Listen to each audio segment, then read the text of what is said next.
Welcome to episode 81 of the Driving Forward podcast. It is Thursday, May 8th, 2025. Boy, it's been a minute since I've been back in the studio. We've been running all over the place. So whether you're joining us live or listening on one of our 18 platforms, including Wreaths Across America Radio, where we broadcast every Tuesday evening from 7 to 8 p.m. Central Time. We appreciate your support. So, in an industry full of turnover, volatility, and big promises, Julie Andrich delivers results. She's the CEO of Autumn Transport, a bulk freight carrier that's doubled its revenue, grown its fleet, and built one of the most respected cultures in the game. But this isn't a story about inheritance. It's a story about hustle. Julie didn't inherit her title. She earned it. Starting as a dispatch assistant in 1995, she worked every role in the building before stepping up to lead. Today, she runs a company where where values like integrity, service, and family aren't just painted on the walls, they drive every decision. If you're trying to grow your business, retain drivers, or lead with actual substance, this conversation is in your playbook.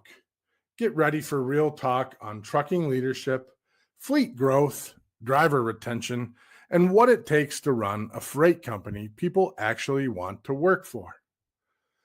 So we just lost Julie, some technical difficulties there. I'm going to give her a few minutes to come back. So I think that kind of kicking back the last few weeks and where we've all been, I think Julie's just logging back in, and here she is. So Julie, welcome. I knew that was going to happen. So I jinxed this earlier. Julie, welcome to the show. You missed my introduction. That's all you missed. But welcome to the show. Yeah, appreciate you coming on. A heck of a time for an IT snafu. My laptop decided it was going to restart. Well, that always seems to happen at the worst time. So yes. It is what it is. You made it back. I knew if I just kept doing my intro and kept trying to stretch it out, that I would get you back eventually, and we only missed it by a couple of seconds. So kicking it off. So you've been in this game as long as I have, for the most part. You started as a dispatch assistant, 30 years ago, or nearly 30 years ago. What do you remember about those days? And did you ever think that you were going to eventually be the CEO? I absolutely did not ever think I was going to be the CEO. But as I think back, 30 years ago, I was 24 when I started. So we can all do the math. Fair enough. And I really started as a temp. My parents owned the business and never had an intention of working for the company business, nor did my sister, but my folks needed a temporary worker to start entering dispatchers, old phone books and Rolodexes into a new database that we had just purchased. So they said, you know what, you can work around the other paid jobs you're doing right now, and you can enter these phone numbers into this database. So started doing that. I had a card table and chair set up, and we didn't have computers on every desk back then. So I had a computer, card table, and a chair, and started with the first phone book and started typing lots of questions. I think dispatchers write about as well as doctors and pharmacists. Their penmanship isn't great. So got to know the guys a little bit better in that room, and couldn't believe how much action there was in that room. I had never really spent a lot of time around the business other than maybe as a kid doing some filing in the summer or whatever. So really kind of fell in love. And then my folks said, hey, would you want to start working with Max? He needs an assistant in dispatch. And I said, well, we'll start that. So my parents both said, you can quit anytime if you don't like it. Here I am 30 years later because I love it. But some of the things I remember from first starting, I'd worked through high school and college as a server. And then my first job out of college, I managed a bar and restaurant downtown Minneapolis. So I was very used to dealing with the public, customer service, things of that nature, but never really used to working with truck drivers. Sure. So one of my first memories of doing that, Max wouldn't let me get on the phone for about the first 6 months I worked there. Or worked here. And I remember the first time he let me get on the phone, we had a 5-truck dedicated operation out of South St. Paul. And he let me take driver check calls. And those guys could smell the blood in the water, and they were the sharks. And they tried to catch me at everything that I didn't know for probably the first 2 years I worked here. Like they'd call and give me the wrong check call to see if I knew if they were on the loading end or the unloading end, or oh my gosh, they had so much fun at my expense. And I'm not embarrassed to admit I had a couple tears. I'd have to go to the ladies' room sometimes and have some tears because they were pretty tough on me, but it definitely makes me who I am today. Well, that's that era, those check calls, the manual check calls back in the day where, you actually wrote them down or punched them in. I go back to card filing systems. That's what I worked. So I started in bulk too in the Minneapolis area. Actually probably a competitor. So at the same time that you started in an office for the most part. So but we would literally do the same thing. You'd take the check call, you'd write it. Well, I don't know if you were on a computer or whatever, but we would write it on a piece of paper. And so I came from a driver role, so maybe didn't have the same challenge as that because I actually was a driver for them at the same time. But yeah, I think, what you said, smelling the blood in the water, I think everybody kind of did that, but it was when you look at what that would get you in the long run, that gets you that tenure and you become more aware of kind of what people are up to. But a question that comes to mind here is, so you originally, you said you were running more in the service industry before you came to Autumn Transport. So was that kind of your career path before that, or were you thinking you were going to do something else? Did you have different aspirations? I always thought I wanted to be in sales. And I've learned now that certainly isn't how I'm wired, but I thought that at the time that would be something for me. And what I really realized is that I'm really wired for service, serving people and building relationships that way, but more of a service than a sales. And I know that they can be similar, Right. but Absolutely. more on the service end. Yeah, I think we share that in common too. It took me a long time to learn how to sell, decades to learn how to sell. I was very, very good at service. I consider myself top notch there, but if you asked me to go in and do a net new sales, I was horrible at it. So Yeah. Now I'm a little different, but that took decades to get there. So Yeah.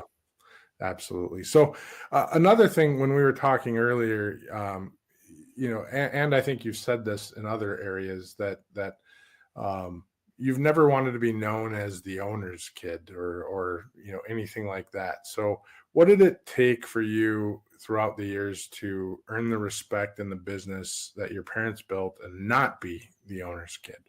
Right. Yeah, I think the owner's kid moniker to me kind of meant that you were entitled to the position, whether you were qualified for it or not, maybe spoiled. And I didn't ever want that attached to me. I grew up on a farm in Lake Elmo and learned how to work hard from a pretty early age. And I wanted to transfer that work ethic. It follows me where I go. So to show up before everybody else in the office. So like kind of two pieces of street cred for me and earning some respect, not only in the office, but with the owner operators on the road. That meant I came in early every day and I was the last to leave. It meant that looking for things more than what I was asked to do as part of my job and seeing other things that needed to be done and doing them and not waiting for somebody to ask me to do it. With the owner operators on the road, that was a whole nother ball game because, and they've said it to me, what could you possibly know about driving a truck? What could you possibly know about trucking? You're a 25-year-old woman and you've got no experience. And I had to learn the hard way how to back that up by asking more questions than I thought I had answers for, admitting I don't know the answer, but I'll go find out, and really kind of digging deep into our equipment, our customers. What does it take to get a truck from A to B to C to D and home on time with a good paycheck? And asking those questions and just continuous learning until I could respond back. What could you know about driving a truck? I could confidently say, I've never driven a truck, but here's what I know in my heart, what it's going to take for you to make money and have a good work-life balance. So that took a long time. Yeah, that's a great answer. I think that's a question that a lot of people get fielded, or that a lot of people are fielded this in this industry, especially if you don't come up through a driving role in this industry. Mm-hmm. It's one that I question myself. It's been a long time since I've driven a truck. So, the world has changed so much these days. So, the difference between a driver today and a driver 15 years ago is substantial. So, that has evolved so much over the last 30 years. We used to hand the keys to a driver and say, go. Here's a safety pamphlet, sit down, say hi, learn with them a little bit. I hate to say this comparative to what we do today, but that's what we used to do. Here's the keys, after we have qualified them, of course, and see you later. So that's not what we do today. Much more detailed than that, but the world has changed. So, and you've been very tenacious on learning all of those things, and that's a lifetime of knowledge, and that's where you have to start. So I look back on my history and how I tackled everything, coming in as a driver and having to learn the business side. So just sitting down with people and speaking with people where I was the youngest person in the room, but yet everyone looked to me for answers, and I had to be the first one in and the last one out, for a different reason, for the opposite reason. So I had a really cool opportunity also and it all happened, not even planned, but to be able to sit in every seat in our operations for the first 10 years. In one instance, it was because of an unexpected illness of a dispatcher that ran a whole fleet. And one day he was there, the next day he was hospitalized long-term. And my dad looked at me and he says, well, you better go sit over there and figure it out.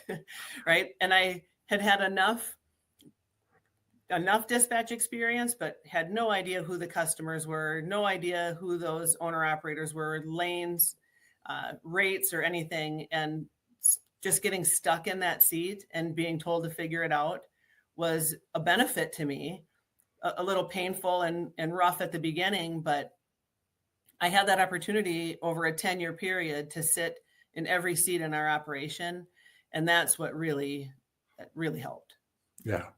I've done similar things. I think that's what makes people like yourself uniquely suited to run your organization. You've done everything. You've sat in every chair. You've looked at, and it may not be recently, but you can speak with authority at every role in your organization. And certainly, someone today can probably do it more efficiently than what you would have to do if you sat down there today. But you've done it before. So, I say that all the time. I've recruited a thousands of drivers. I've billed tens of thousands, if not more, loads. So, do I want to do it tomorrow? No, I want to. We'll hire somebody for that. But that you have the experience, you know what the life is like to do that, and you understand what the functions are on a day-to-day basis there. And I think that's extremely important for somebody, especially as a mid-market carrier, especially that's imperative in your role today. So that's a great way to end up in that chair. So you've been leading Autumn now for right around 10 years. Yep. In the CEO role. So, yes. So when you knew that was going to happen, and you were going to take that position, what was your mindset going in? What was your thoughts? And were you ready for it? Were you feeling the weight of kind of your family legacy there, or kind of what was your thoughts there? It's a great question. I had 20 years in the business at that point. I had my first 10 years kind of moving from division to division in the operations end. And then my next 10 years managing the operation, where I still filled in for everybody's vacation. I was able to get a little bit more involved in trailer purchasing and other ancillary things that my dad would include me in on meetings and whatnot. Maybe a little bit of banking too, but not much. And then we had 6 months notice that my dad was dying. So that part, while you can kind of prepare for, okay, it's not sudden, but you still really can't prepare for that day that you walk in and here we are. So I had spent 20 years working in the business and 0 years working on the business.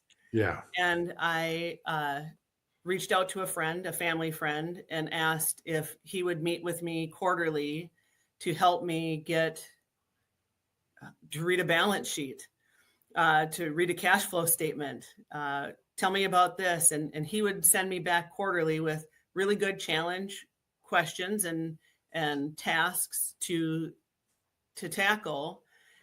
That was very helpful. We did that for 2 years together. Still an awesome family friend, and I'm so appreciative of that, because I wouldn't have known where else to go. And there's a big difference between working in the business and on the business. Oh, absolutely. Yeah. No, absolutely. I try to work on the business as much as possible, but occasionally you get pulled back into it. So Yeah.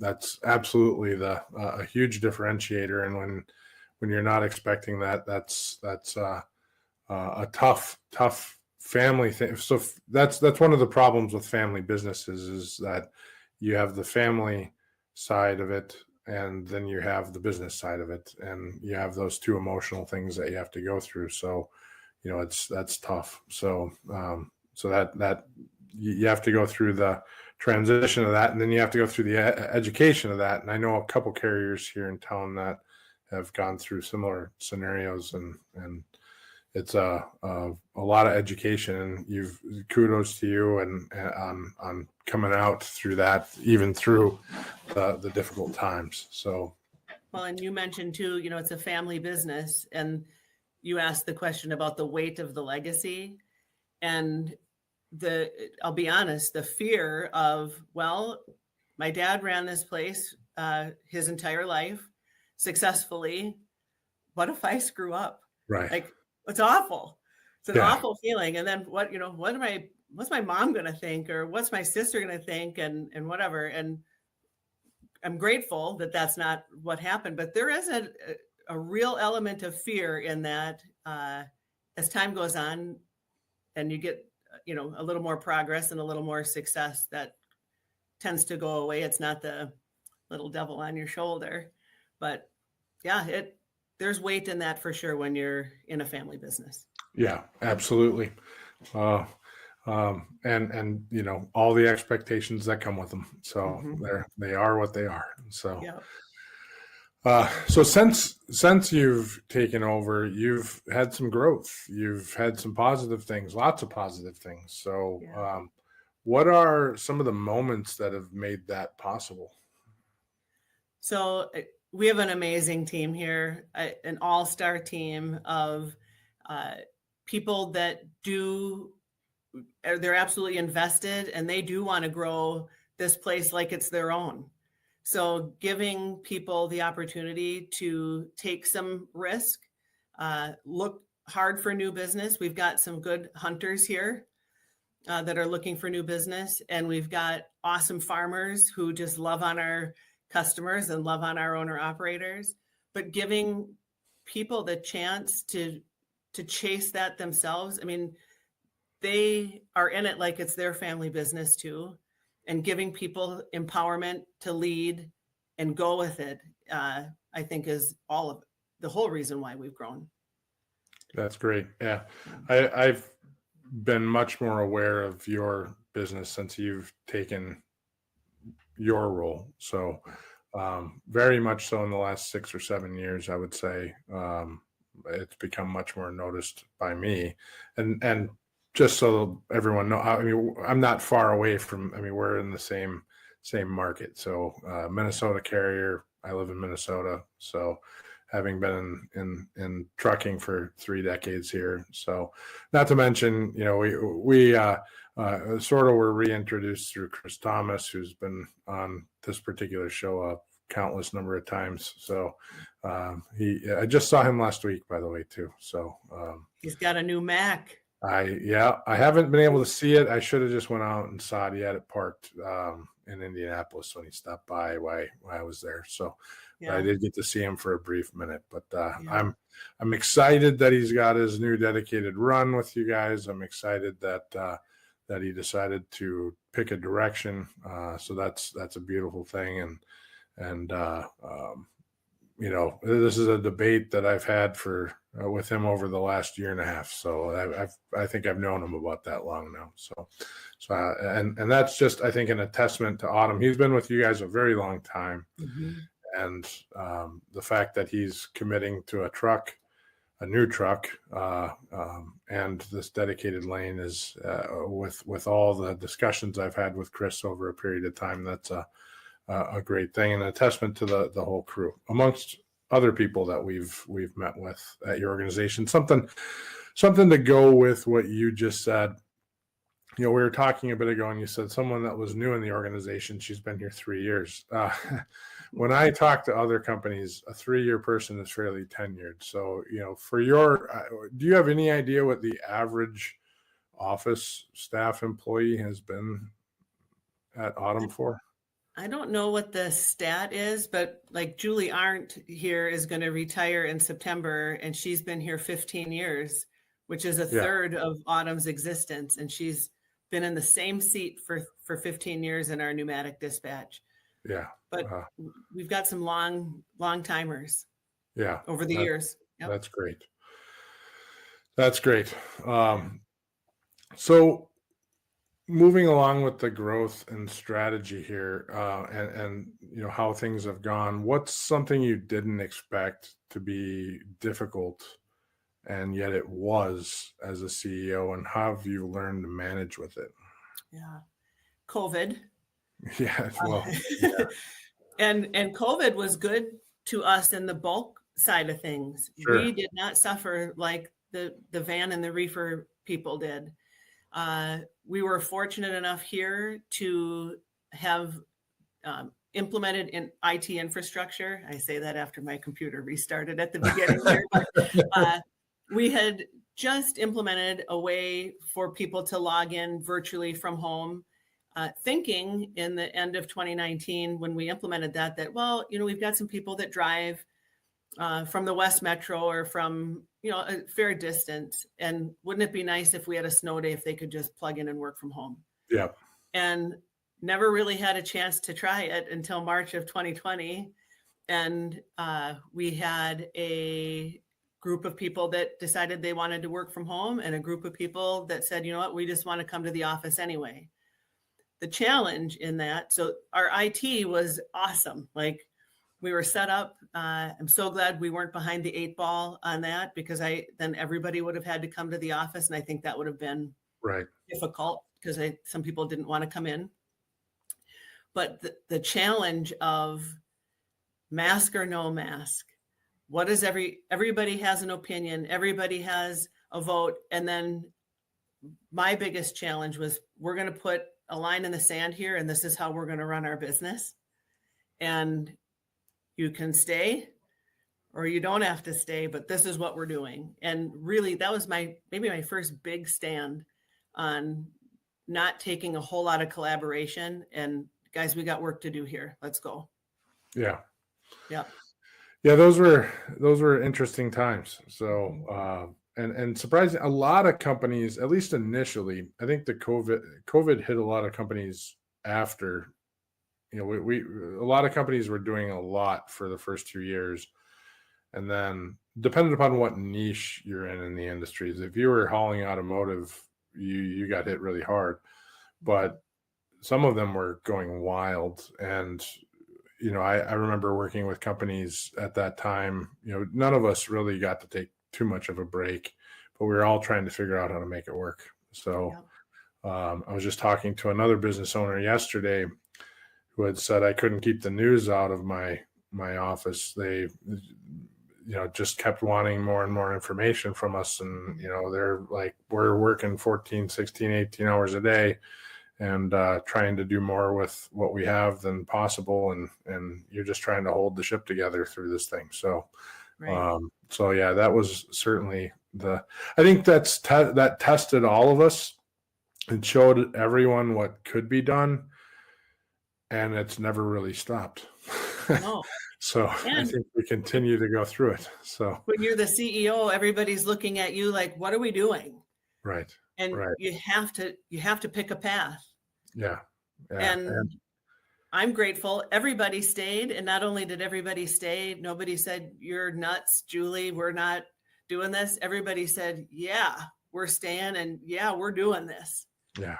And we had some really great years through that. Good. Yeah. Good. So let's dig a little deeper into the people and your organization, because this is broadcasted. Anytime I talk to anyone from Autumn, and anyone, it quickly moves to this, actually, in any discussion. Actually, before we get to this question, I'm going to take a little bit of a break, because I think we're coming up on that time. So if anyone has questions for Julie, queue them up. We're going to take a little bit of a break here, but if you have any questions at all about anything Autumn Transport or Julie Andrich, queue them up, shoot them over. We're happy to answer. And we'll be out on break for about a minute and a half, and we'll see you when we get back.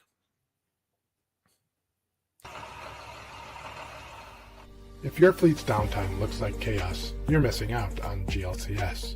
In the fast-paced world of trucking and logistics, time is everything. Meet GLCS, your expert partner in managed IT services. We integrate seamlessly with your team, bringing seasoned IT professionals with deep transportation and logistics expertise. Imagine your software updates running smoothly, complex issues resolved quickly, and operations humming with efficiency. GLCS has your back. Our support doesn't just fix problems, it prevents them. With our industry connections and proactive approach, we keep your trucks rolling and your brokers working. Think of us as the added resource your company needs to unleash its full potential. Visit glcs.net today and keep your business driving forward. GLCS, where efficiency meets expertise.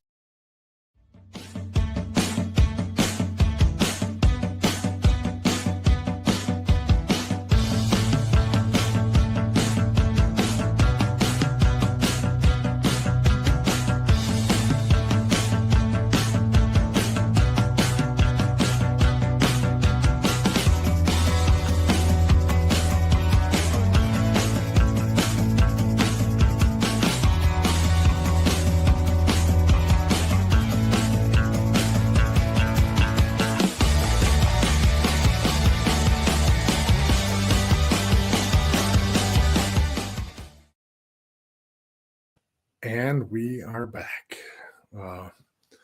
So your values, I think, are and I might have them wrong, but they at least talk a lot about integrity, service, leadership, family, and those values show up for the most part in everything day to day. So can you talk a little bit about that? You bet. I don't remember what year we did that exercise, but it's been in the last 10 years, maybe 8, 9 years ago. We got together as a company and established those values.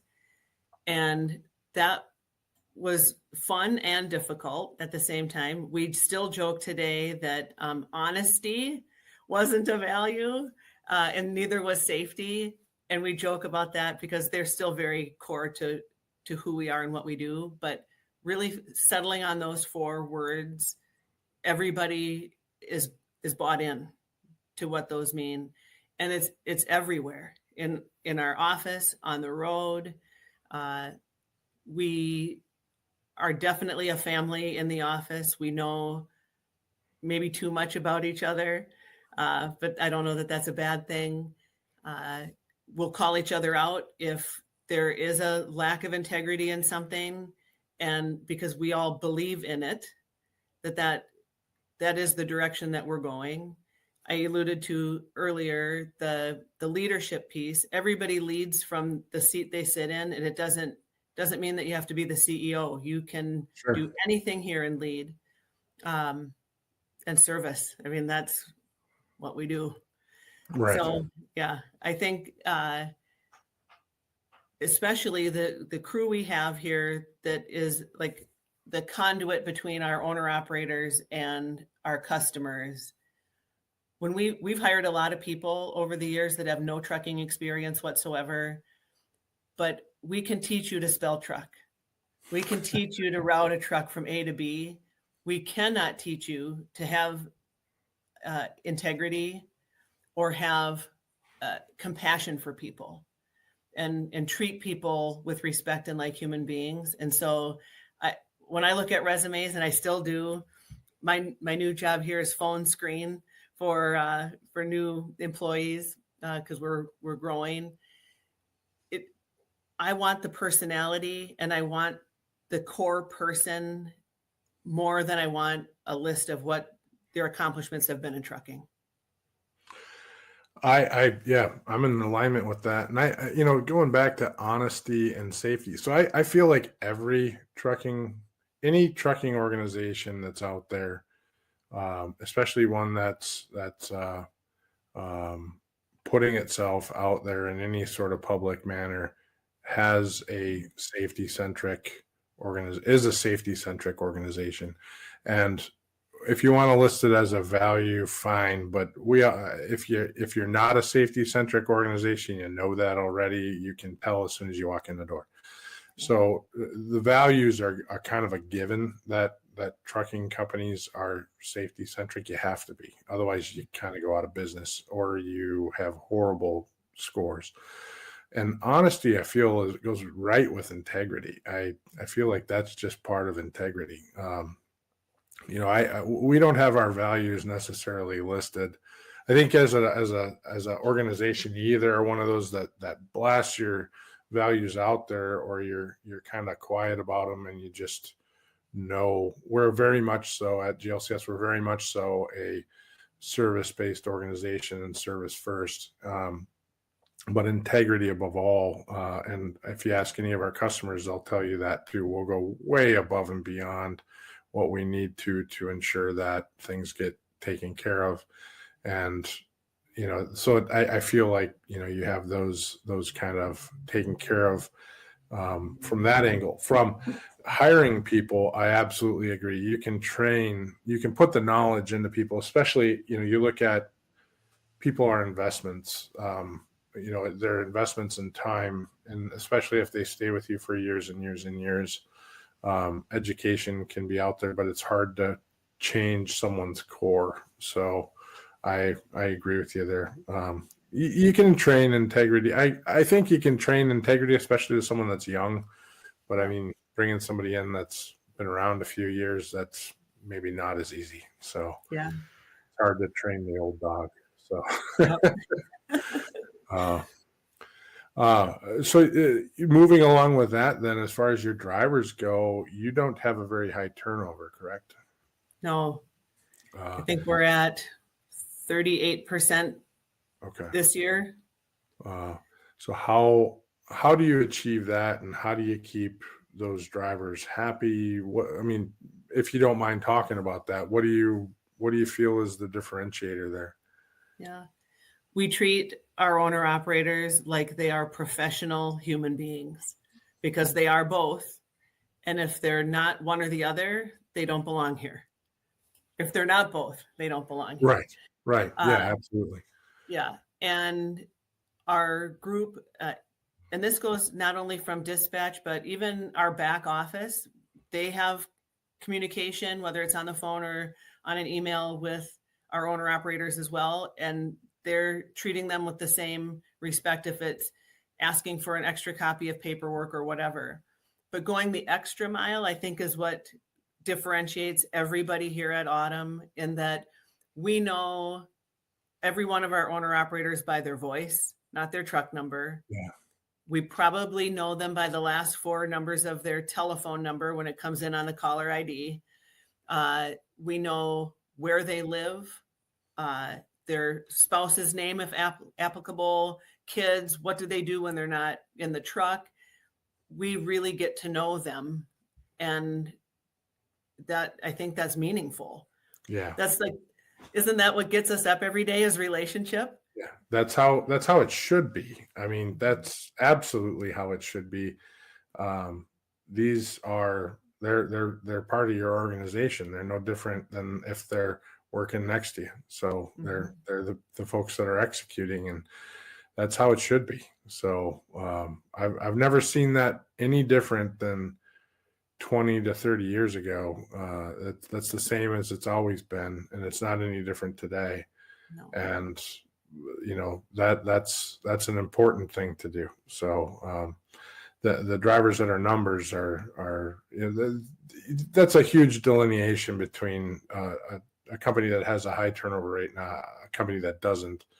But also allowing your staff to have the time to do that is important, and some companies don't allow that. They just don't. So they're measured on how long their phone calls are. And it's important to have those discussions, to be able to spend the 5 minutes or more when needed, and deal with the problems that come up, whether they're work related or not. So I think that's important. I go No back to different.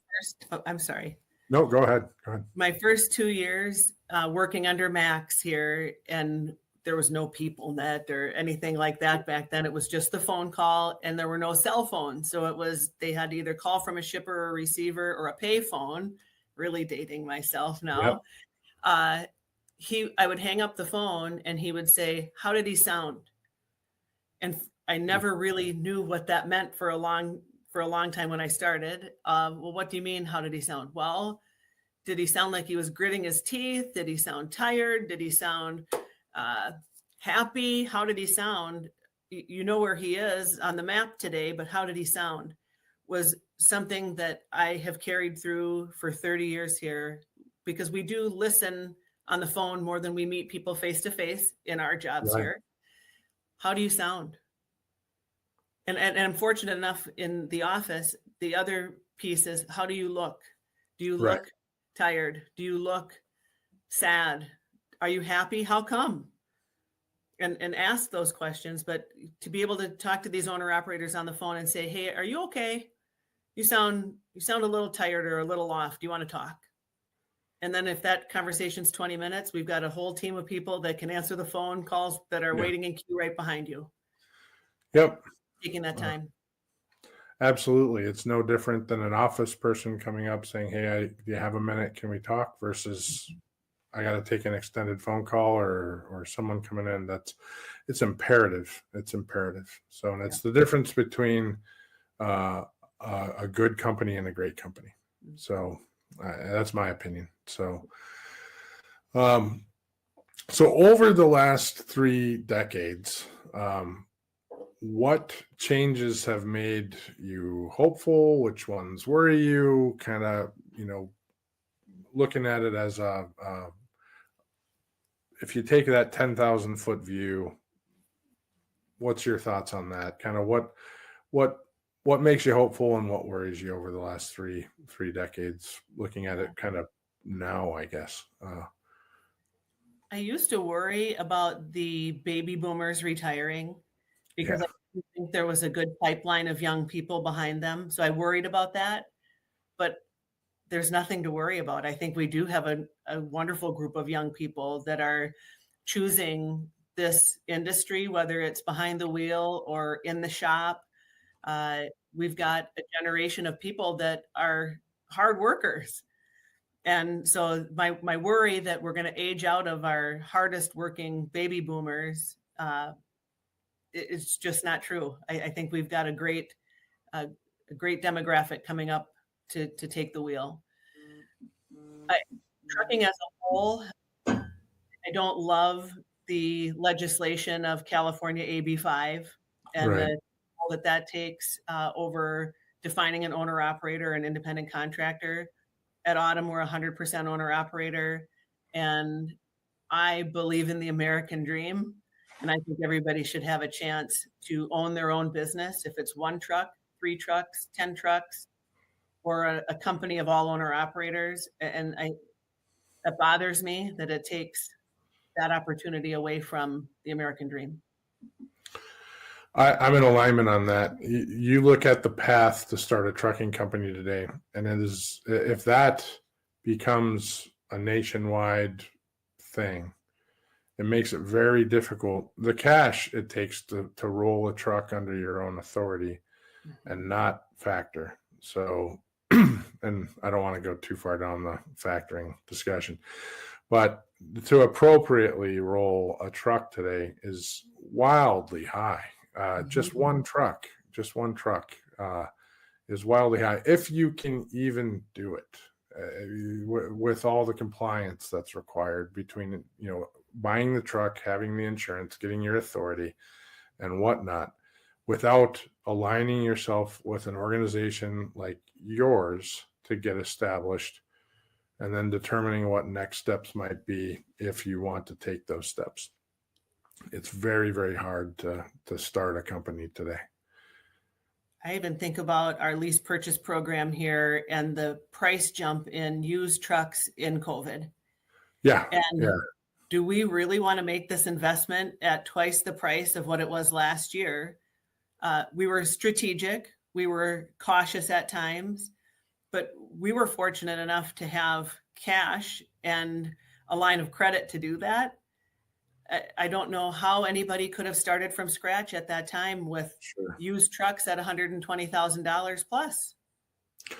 I work with a leasing company, and they have a substantial number of trucks that they lease out. They actually stopped buying trucks for 2 years.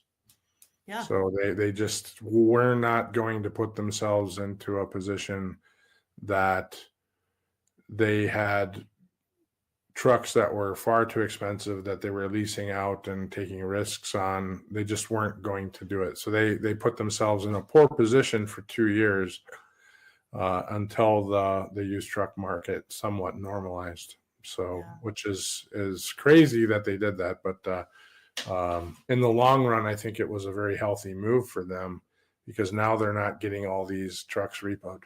So, right.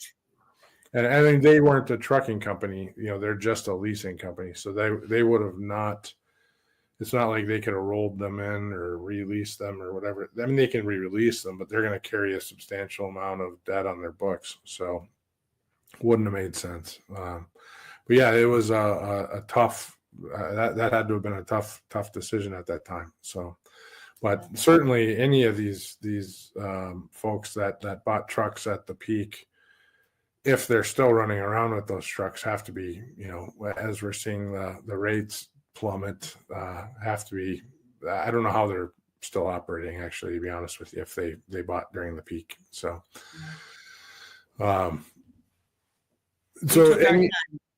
Yeah, We absolutely. took our time there. Yep. Step cautiously and know where you're going to land. So, Yeah. so thinking about that a little, or moving kind of on to the next line of questioning, I think, because I'm just looking at the time. I told you to go fast. So maybe on my side it's going fast. On your side, it might be dragging along. So faith, accountability, servicing your driver's decisions. We talked a little bit about the hard moments in the last few years, but since you've established those values, um, how have they helped you navigate some of those hard moments? I mean, do you kind of fall back on them naturally now? Do they come up in decisions and discussions within the organization when you're navigating those hard moments? Just in general, how do you navigate those hard moments with those values in mind? I mentioned earlier, everybody is bought into the value and all of them. So I mentioned that, we can call each other out if we think somebody's slipping on one of our values, but that is such a rare occasion. It's more often than not that we call each other out to say, hey, wow, you did amazing in that situation. You implemented all of our values and way to go. I think it's 95% celebrating when we keep our values and do it right, and 5% of, hey, you knucklehead, you screwed up. How are we going to do this better next time? Yeah. But the faith component too. I mean, my parents have run this company as faith-filled Christian people who believe all of those values are biblical as well. Sure. And to stick to that core is important. It's who we are on the inside. It's what it says on our wall here in our office. And they go hand in hand. Oh, that's great. So speaking of parents, you recently celebrated 45 years with Autumn. And I remember this post, probably on LinkedIn or Facebook. But you did the camouflage and you had stories of your dad. And, what are some of the best lessons that he's passed down to you or others that come to mind, that just instantly kind of pop up when I ask that question? Yeah.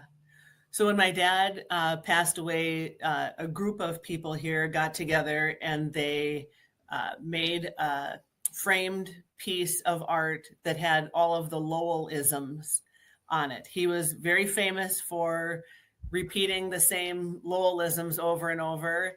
And that's in my mom's office today. But he had a lot of them. But I think the one that I repeat over and over and I think about in tough decisions, tough conversations, from even when I was a younger manager of people to now leading the company is, and here's how he used to say it: people respect what you inspect, not what you expect. So if you think about it, we can expect a driver to get somewhere on time, but if we're not inspecting, and that does not mean micromanaging, it just means checking in. We can expect them to get there on time, but I think they respect us more if we check in and inspect. How you doing? Right. If my dad asked me if he had 100 tasks on my plate, the 10 years that I was the operations manager here, and I did 99 very well, he never asked me about the 99 until he asked me about the one I didn't get done first. He was an ultimate inspector.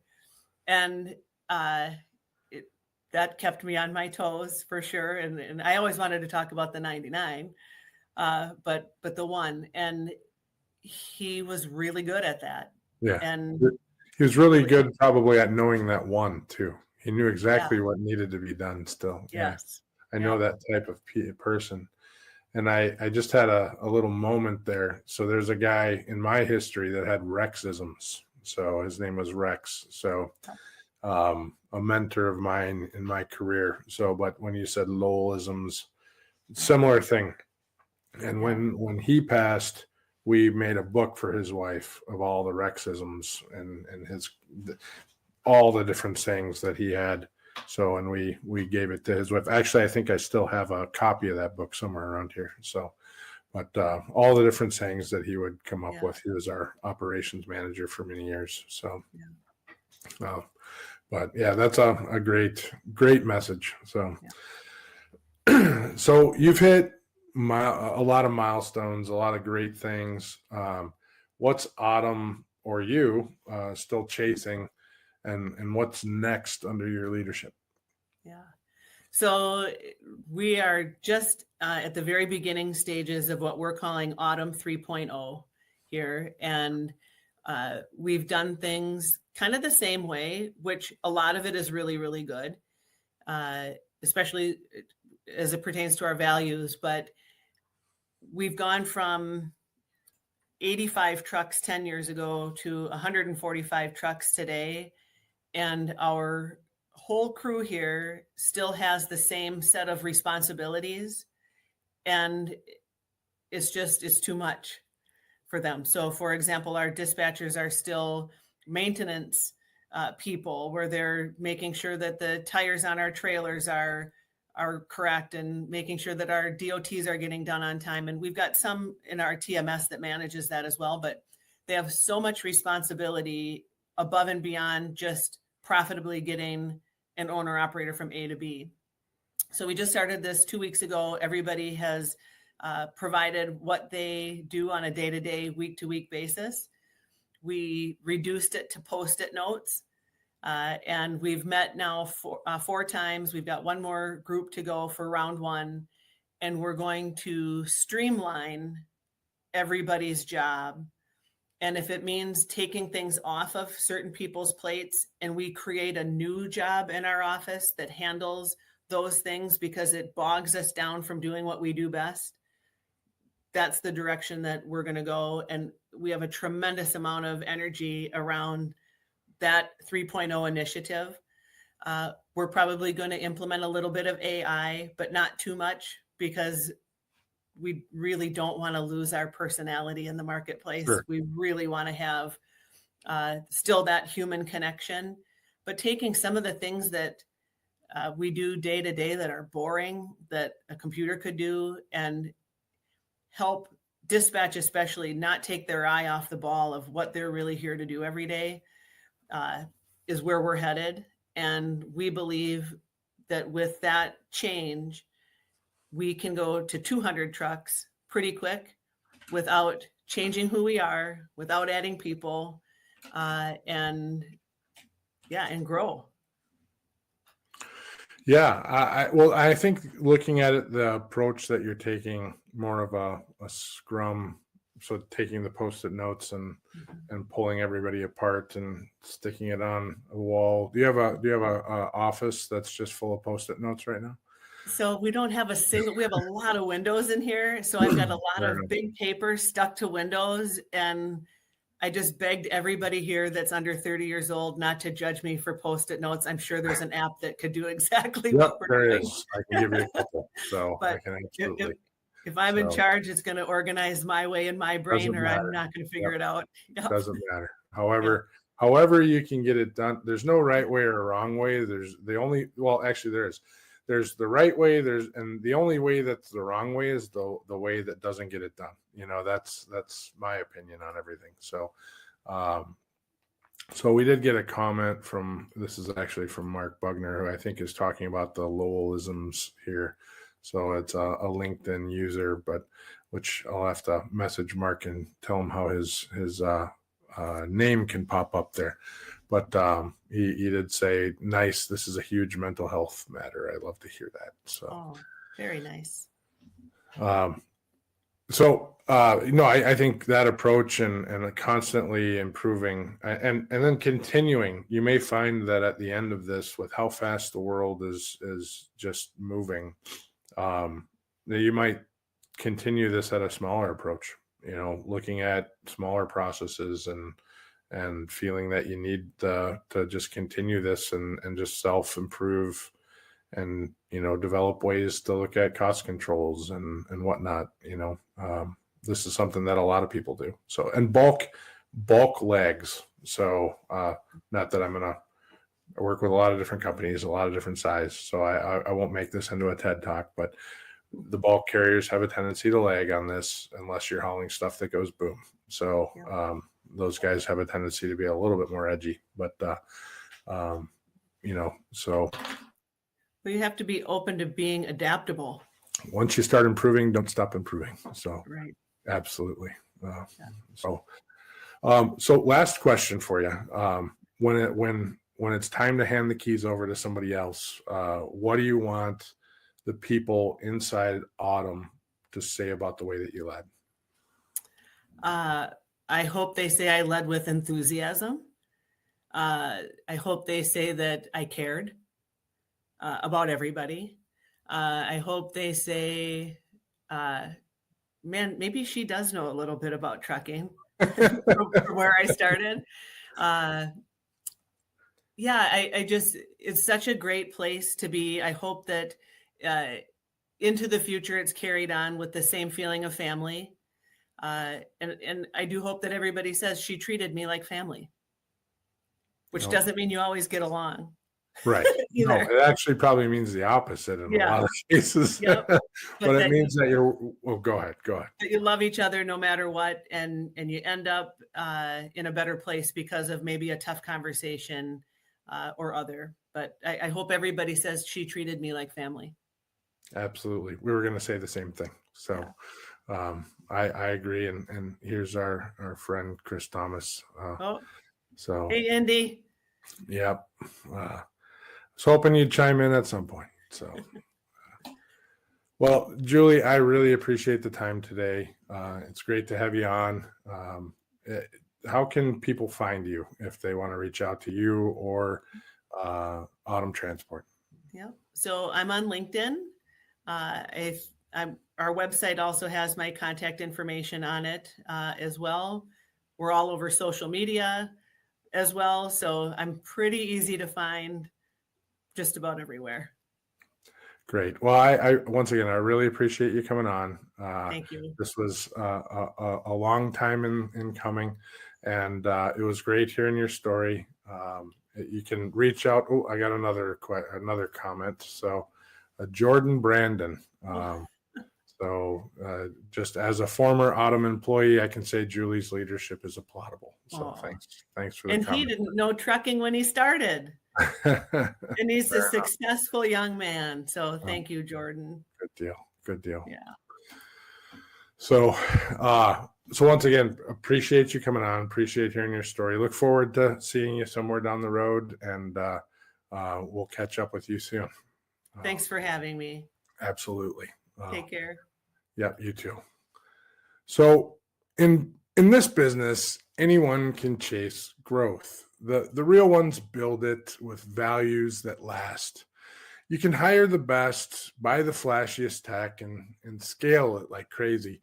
But if you don't know who you are and what you stand for, none of that sticks. Leadership, it isn't about being in charge. It's about being accountable when it matters most. It's about building something your people believe in, even when no one's watching. So if you're building a company, a culture, or a legacy, don't just focus on the freight. Focus on the foundation. Stay curious, stay informed, and keep pushing the boundaries of what's possible. Until next time, drive forward with purpose and innovation. Thanks for watching.